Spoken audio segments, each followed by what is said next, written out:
Olá, moçadinha! E aí, estão se adaptando às videoaulas, a essa nova forma de aprender?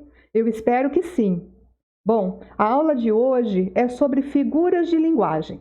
Já vimos 3 figuras de linguagem na sala de aula: comparação, metáfora e personificação. Hoje nós vamos aprender mais algumas, que a nossa apostila pede também, né, lá. Bom, vamos dar continuidade então.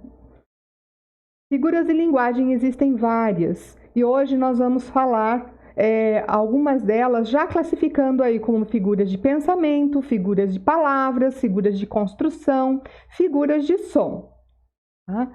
Não entrarei em detalhes em algumas delas, pois a apostila de vocês nesse momento ainda não pede.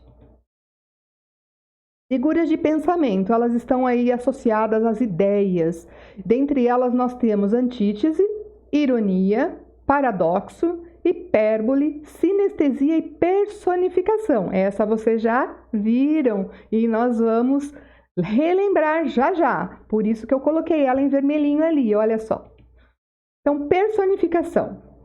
Características, as ações dos seres humanos, as qualidades, os sentimentos dos seres humanos são atribuídas a seres inanimados, a seres irracionais. Olha só a figura que eu coloquei aqui para vocês.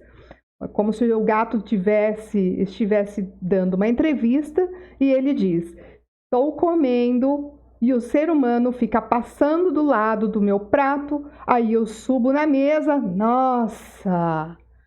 Vejam que o gatinho ele está falando ao microfone, está com a mãozinha ali acenando, né, como se ele estivesse realmente gesticulando como um ser humano. Então é uma característica de um ser humano, o falar, o gesticular, dar entrevista, né, para um ser irracional, no caso o gatinho ali. Né? Então isso é personificação, quando eu atribuo característica do ser humano para um ser que não é humano. Figuras de palavras, existem a comparação, metáfora e metonímia. As duas primeiras nós já vimos, mas vamos revê-las também. As figuras de palavras, elas estabelecem relação simbólica de proximidade, de similaridade, algo que se parece, que lembra. Comparação. Ela estabelece um valor comparativo usando um conectivo. Como, tal qual, assim como, tanto quanto, igual a. Nós já vimos essa figura de linguagem e vimos que o como ele é muito utilizado para comparar. Olha só, coloquei aqui um exemplo para vocês. Ela é linda como uma rosa, poderia ser que nem, tal qual. Ela é perfeita como um anjo. Ela é bela como um diamante. Vejam que nós temos o conectivo como aqui nesse caso. Poderia ser outro. Então, sempre que tivermos conectivos, nós teremos, comparando, né, nós teremos a comparação.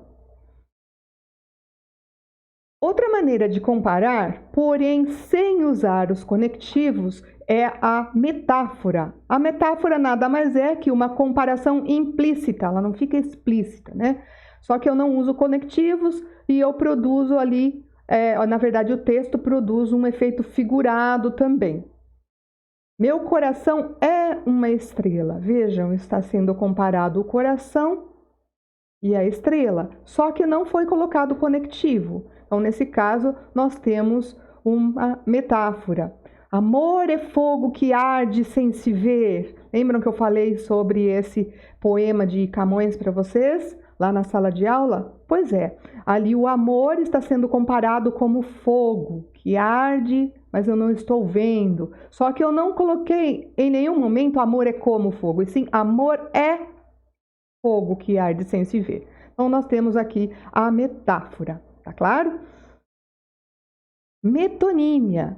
A metonímia ela é uma palavra que substitui outra, sendo que entre elas existe uma relação objetiva e direta. E aí nós vamos ter alguns tipos de metonímia. A parte pelo todo. Vejam um exemplo que eu coloquei para vocês. Tenho muitas cabeças de vaca na minha fazenda. Na verdade, você não tem só a cabeça, você tem os boizinhos, as vaquinhas inteiras, mas foi usado aí uma parte, a cabeça, para ilustrar essa relação aí objetiva e direta. Outra metonímia, outra forma de metonímia que nós temos é o efeito pela causa. Suou muito para conseguir a casa própria.